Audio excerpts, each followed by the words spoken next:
Welcome back to Money Mindset Mentors. And as always, we're talking money, we're talking mindset, and we are mentoring you in being able to move forward in your money messages and your money projects.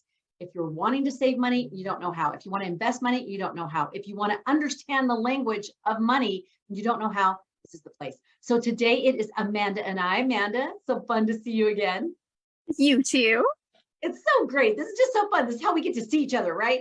She's in California. This is how we see each other.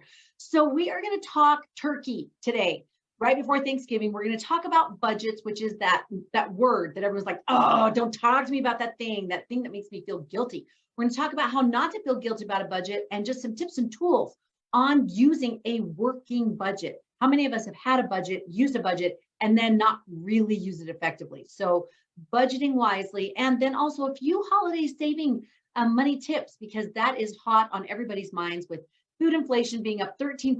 It's just really pricey to do a lot of things today. We're going to talk about both those things. So right out of the gate, as Dave Ramsey certified financial coach, and Amanda, tell us what are some of the initial steps on creating a usable budget that works for you. So first, step number one is understanding the purpose of a budget. Right? A lot of people think that, oh, if I'm broke, then I need to use a budget because that's what a budget is there for. But that could not be further from the truth. The truth is that a budget is what allows you to know where your money is and to know where your money's going. And it really allows you to plan for the future and decide where do you want your money to go. So one thing that Dave Ramsey always says that I love, love, love, and I actually have it in my office right above where my computer is, and it says on paper, on purpose. And I think that is so important because you're not just putting things down in a budget to check a box off. You're putting it down for a reason, and that reason is to really start using your money in an effective way that works for you. If you want to raise, do a budget. If you want to start finding money to invest, do a budget.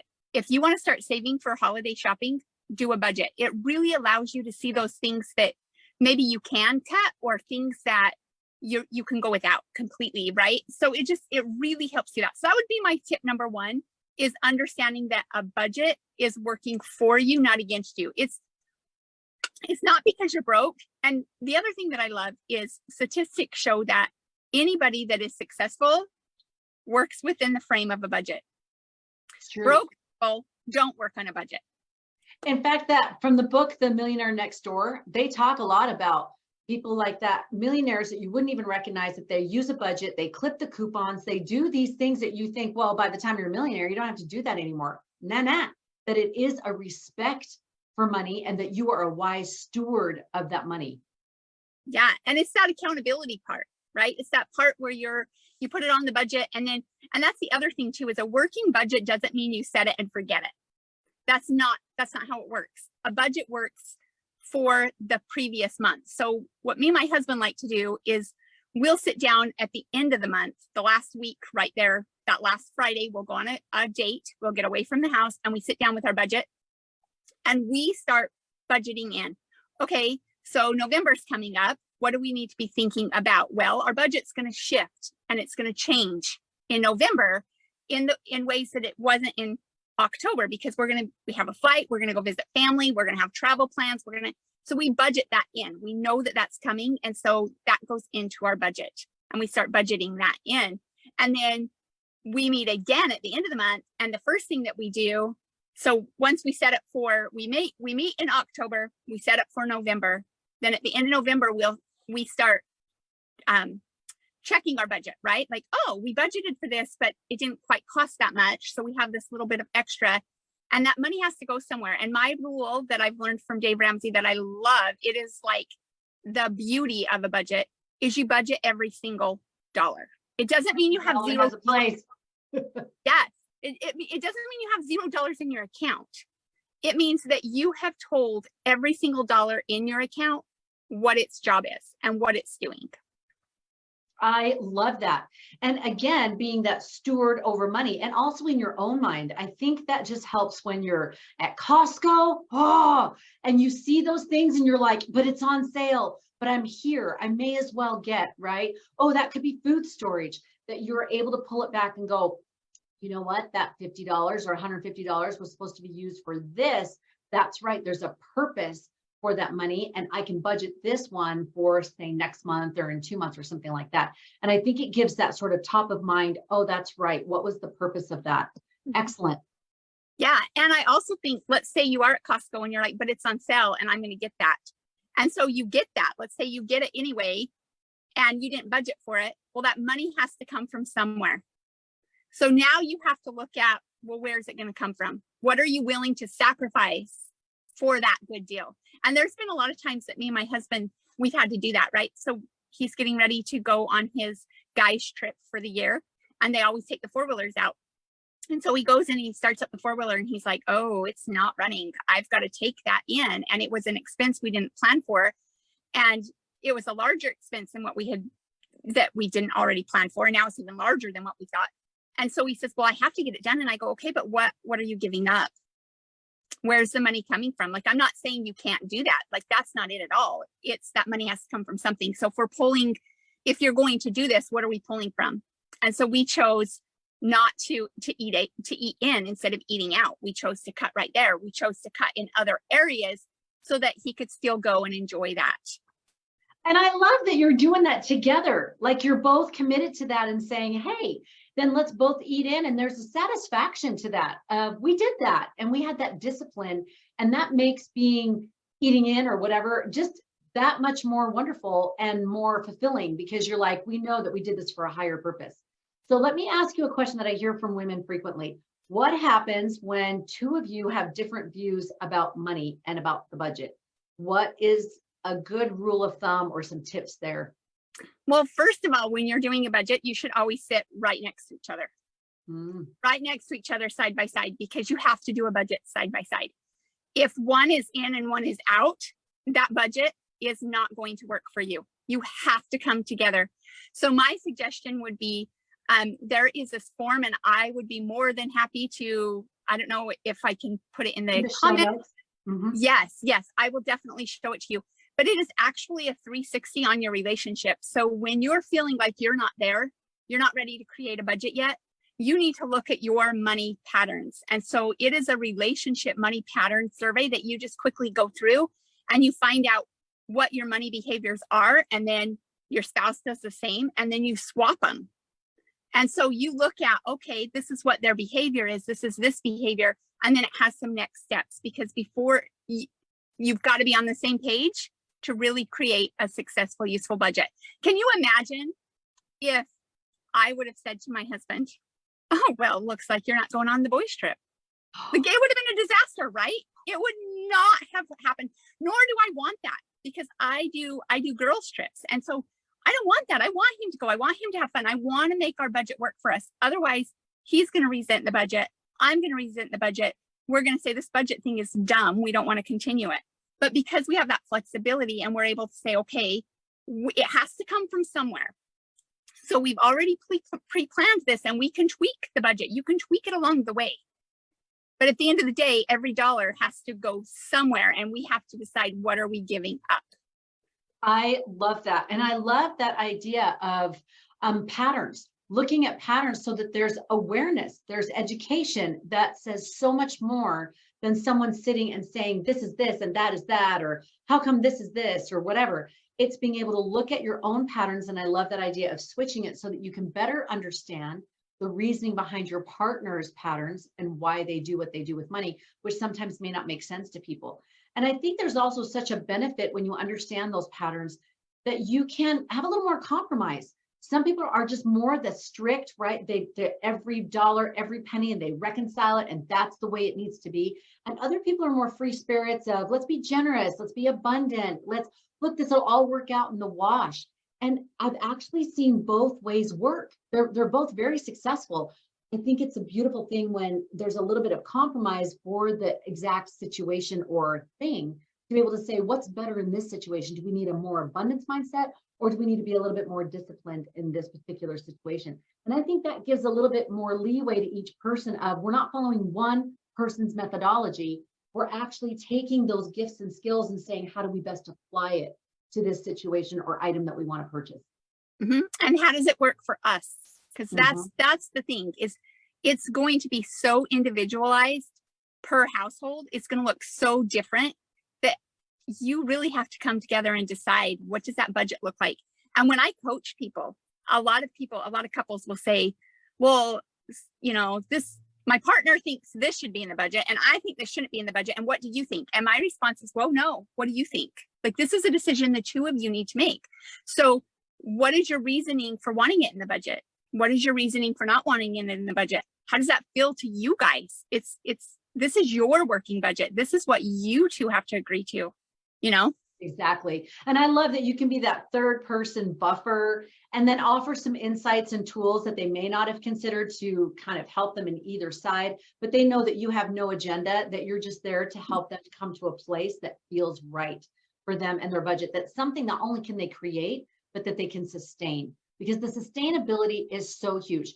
So one more question on this.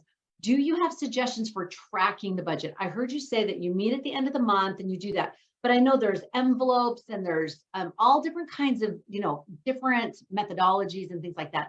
Do you have any that you would recommend? Yes, I would recommend Every Dollar. It's an app. You download it on your phone. It's one that Dave Ramsey has founded, and it's beautiful. It's free. There's a free version and a paid version. The free version is what I use. It works great. It allows you to go in, and you can link it with your bank account if you want to. You do not have to do that. That is up to you. So you go in and you set your income. How much are you going to be making? How many times a month? You put that all in there, and then you can add your categories. It works like envelopes. So you put it all in. Then you, if you don't link your bank accounts, then you will need to go in on the back end of it, and you will need to say, okay, here's my bank account. This much came out for gas. This much came out for gas, and you'll pull from that to see what's remaining and what's left over. It also allows you to, like for me and my husband in our four-wheeler situation, it allowed me to go, okay, we didn't budget for that. We don't have a budget for that.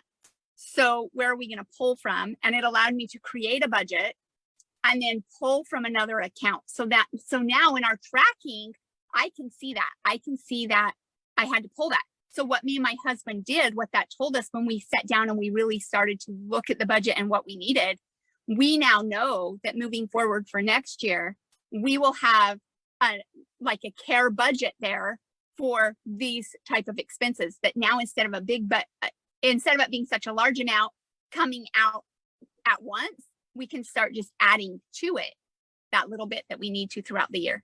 That's so genius. And you can even hook that on to car or vehicle maintenance, right? But you don't have 52,000 different categories. You can just hook them on with ones that make sense as well, so that you just know it's in that pool and you can do that. And I know we would do that for years with our vacation and a special memory making trip things, that we wouldn't have a lot of accounts, and I don't have a lot of accounts out, but I do have them named for certain things so that I know if this is a big, big account, then I know that that's what we're funneling everything into. And for a long time, I funneled a lot of stuff into just one big account, and then we made it a money market so that it was earning a nice, much nicer interest than just your regular, so that everything pulled into there, and then we would withdraw for whatever the specific other accounts were that we wanted. So we get it all in there, and then we just pull out on the certain times when we needed it. So I love that. That's an easy way to track all of those things happening so that it doesn't get confusing and overwhelming. Yeah. And I would say this too, like that again is individual. That is what works for me. And I really like it. It's been successful with me and my husband, but it may not work for somebody else. Somebody may want to actually physically write everything out, and that's okay. Find what works for you. This is your working budget. Have fun, play with it. And the other thing is, if you feel like you bombed really bad the first couple times, then you're successful, because that's what you're going to do. This is something that it's trial and error. You might be like, oh, I'm going to be really, really strict with what we're going to do over here, and this is what our budget's going to look like. And you might find, wow, we had some medical bills that came up and that didn't work so well. And you'll just know how to tweak. So just know that it's a work in progress, and you get to tweak it as you grow it. And I love how you made a point, I think it was last week or the week before, that you said this budget is a living thing. So it's going to be different every month. Give yourself permission to know it's not this stamp of a cookie cutter. It's a working, living document. So you get to adjust it, just like you said, going into the holidays. It is normal for it to look different. So don't feel badly about that. Just adjust for it. I love that. And I thought about when you said, whatever works for you, do what works. That I remember J.W. Marriott said that for years, the first 7 or 9 years of their business, they just literally used a ledger that they hand wrote in and outgo, right? Income and outgo. And that was it. That was how they tracked their stuff and worked well for him. So I think that's beautiful. Thank you for those beautiful tips on a budget. And again, this is just for you to get a jump start or to tidy up what you already have or have this joyful thought and feeling about it. So I encourage you to get your favorite treat and then set aside half an hour to just go through your budget, maybe an hour if you feel like it's going to take an hour. Go through the main categories. Don't get in all the nitty gritty yet. Just sit down and just start brain dumping. What are the main categories? And then you can go in and start putting subcategories under it and go, okay, so I can work with an average of 5 to 7, maybe 10 max categories. So you're not overwhelmed. And do that. And then eat a yummy treat and go, wow, look what I did. And then do the next step, which is, okay, now maybe I'm going to take those categories, take that information. I'm going to go into every dollar or whatever app I want. And then I'm going to start that next step of, okay, how do I itemize this down? Take those beautiful baby steps and make it actually realistic, because there is a confidence and a clarity and a joy and a fulfillment when you have a working budget and you know where the money's supposed to go and you know your financial situation. There is such a confidence that comes from that, and a happiness and a generosity, an abundance of mindset and action when you have that. Any last thoughts on the budget before we go right to the money saving? Yes, I want to just share a quick story about one of my children, which I will not say this person's name. So calls me up and he's like, Mom, I have a problem. And I says, what's your problem? And he goes, I feel like I got roped into buying a purchase that I didn't want. And I says, oh, well, tell me more about that. And he goes, well, I had the money and the person knew I had the money because it was my payday and they knew I had the money. And what they said to me is, hey, let's make this deal. Like, I know that you want this, something that I have. I'm not going to tell you what it is because people who know my kids will then know which kid it is. Yeah. So I want this something, like, I know you want this something you've eyed up for a long time and I'm willing to part with it. Do you want to make a sweet deal on this? And so my son was like, yeah. And he's like, well, a handshake is worth everything. So stands up and they take a handshake on it. And my son says, well, how much? And he says, $1,000. And my son, who is in this business and knows that this is not a good deal. But he's like, Mom, he kept saying to me, but we got a handshake and you're a man of your word. Okay, well, to my kids, that's a big deal, right? And I said, well, what'd you learn from this? And he goes, not to trust him. And I says, I would invite you to consider what would have happened if you had a budget. If you would have had a budget and you would have said, I want this, it would have been really easy for you to say, that doesn't fit in my budget. And he goes, oh, yeah, I need to get my budget going. Beautiful. Oh, a few words that have changed the course of his life, right? And you couldn't even try to teach that in a family night thing and have it be as effective. That is so true. And I call a lot of those, and we can talk about this on another episode, those big money mistakes. And it's all relative, right? Could be $25, could be $25,000, but those big money mistakes, they're such teaching lessons. Some of the most painful but purposeful lessons I've learned along the way have been from those big money mistakes. And I feel like the good Lord above is so kind in that he really does bring that bread back upon the waters, that as we learn from that, we go forward and we have that new understanding, we have new opportunities to apply it. And he brings us back what we have lost in the back end, especially as we try to move forward with better choices. I love that. Excellent. All right, let's switch gears for just a moment and let's go to this. It's holiday times. I can't even believe I'm having a hard time reconciling that we're not in August. Like, I just don't understand, how did we get to November, almost mid-November? So tell us, what are some holiday savings that we can maybe be looking out for, or ways to save money? Because it's a big deal right now. Inflation is hitting everyone so hard. And even with the best intentions, it's like, okay, but this is the reality. So any thoughts on that? Yeah, I love going to scriptures for this. I absolutely love that we can do a lot with small things, right? It's those small things that make a big, huge impact and that mean the most. When my kids are all raised now and have flown the coop, and as we talk about this with them, and I always ask them, what were your favorite gifts around the holidays? And they always tell me it was those personal, small moments, those family making memories. And so I would invite you to consider what might that look like. If money is really tight for you right now, what might that look like? What would a photo album, right? Or something, I know I love to do letters for my kids. That was something that I did one year, and they loved it. And they have all the letters I've ever written them. So those are just things that I love to do, looking for those small, memorable, meaningful things. It doesn't always have to be this big production. Exactly. And I think we feel the pressure. Like, I even have this book on Simplify and Savor the Season. This isn't a shameless plug. Like, I even have this book, and we follow those principles. And even me, a few days ago, when someone started talking about the holidays, I got that like, oh my gosh, I've got to get on this. I've got it. And then I came back from the ledges and went, I know how we do this. We just choose our 5 to 7 top essentials and blah, blah, blah. And we go through this plan. And I went, okay, I can back it up. So I love that idea. And we talk about memory maker moments. What are those? And we usually try to do every other year, we do a memory maker trip, at least every other year, if not every year, where we take what maybe we would have spent on certain things, and then we put that into a trip so that we have those memories. But I also think other things that can be done, and I love those suggestions you made. We've done those same things. We've actually made ornaments to send to family members. So it's something that's a keeper and they can keep with it, and then include like a famous treat from Utah. That's something that's more like Utah Central. We also have done humanitarian donations. So we will do that. And then on an ornament, we will do an ornament that has like a little something about that humanitarian thing and say, you donated to this particular cause, so that they have something on their tree that they remember it from. So there are easy, simple things to do. And I think sometimes we feel guilty, or like, oh, but that's not going to be enough, or they're not going to think that that's really that cool.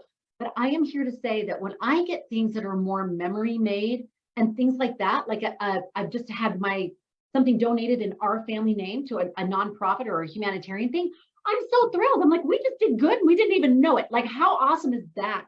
So I don't think we need to worry so much about production. And I think if COVID taught us anything, it is going back to those small and simple things, those core things that create those memories that actually last. So I love that. Any other thoughts and tips? Yeah, well, I just wanted to share one thing that my family loves to do. Loved to do. Now that they're all grown, we don't do it. But one thing they loved doing when they were young, and we did it forever, is we do the 12 days of Christmas. But we didn't do the 12 days of Christmas like everybody else. We gave away a manger set, and we broke the pieces up. Well, we didn't break them up, but instead of giving a whole manger set, and my kids would tell the story from the perspective of whatever object we gave. So if we gave the star, then my kids I would say, what do you think it was like that night? What do you think it was like for the star? And they would talk about what that was like, and we would write that down, and that's what we would give. And then on Christmas Day, we didn't give anything on Christmas Eve, but then on Christmas Day, we would give the baby Jesus. And it was so tender and sweet, and my kids loved that. That is a great idea. I love that. And I love hearing that. I've heard that a little bit before, but I love the idea of you have the kids write down from their perspective of each of those days. That makes it so much more personal. I love that. And another thought on the traditions that we do, we can simplify them, right? We don't have to go to 8 different Christmas celebration things. We can take some of that money and put it towards a humanitarian thing, or put it towards a memory making experience. Or instead of, when we used to do gingerbread houses, and we do those big gingerbread houses that were already done for you and everything, because that's 7 kids, that's how I'm making it happen. But then I got wise, and I started doing little small ones per person. And not only was it cheaper, but it was less cleanup, and it was shorter. So there was not as many fights. And so it all worked out so well. Half an hour, made a memory, let's watch Charlie Brown Christmas. Right? So I loved that it just was a simplified way of doing what we're doing. So you can look at that also, of maybe put more thought into the wrapping. One year I had the kids draw pictures on the wrapping. It was the brown paper wrap, and had them draw their favorite sports and things like that, and who wrapped what, right? And then you can put little natural pine, branches and sprigs and things like that, and twine.